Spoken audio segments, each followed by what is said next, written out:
And forth on this one particular vote, but I do think it's important, and I mentioned this about Senator Clinton earlier, to be fair, about Social Security. I do think it's important whether you're willing to take hard positions. I mean, the members of the Congressional Black Caucus who are sitting in front of me right now know they have to go to the floor of the House every day and vote on hard issues. And they have to vote up or down or not show up to vote. One of those three choices. What I didn't hear was an explanation for why over 100 times you voted present instead of yes or no when you had a choice to vote up or down. I'll be happy to answer it, because in Illinois, oftentimes you'd vote present in order to indicate that you had problems with a bill that otherwise you might be willing to vote for. And oftentimes you'd have a strategy that would help move the thing forward.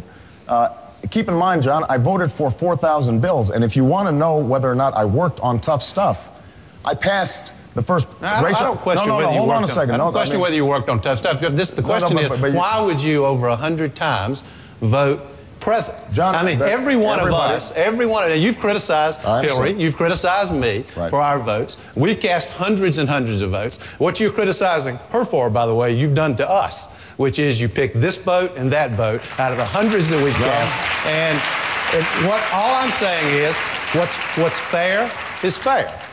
You have every right to defend any vote. You do. And I respect your right to do that on any substantive issue. It does not make sense to me. And what if I had just not shown up? Wait, let me finish. What if I had just not shown up to vote on things that really matter to this country? It would have been safe for me politically.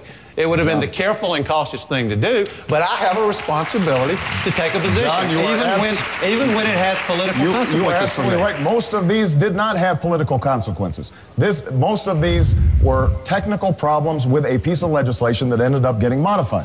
But let's talk about taking on tough votes. I mean, I'm somebody who led on reforming a death penalty system that was broken in Illinois, that nobody thought was good politics, but was the right thing to do. I opposed legislation that now is being used against me politically to make sure that juveniles were not put in the criminal justice system as adults, even though it was not the smart thing to do politically. It was not smart for me to oppose the war at the start of this war, but I did so because it was the right thing to do. So I understand that Illinois has a different system than Congress, and that it is fine to try to use that politically. But don't question, John, the fact that on issue after issue that is important to the American people, I haven't simply followed, I have led. We have an important issue that Suzanne wants to raise right now. Go ahead, Suzanne. Thank you.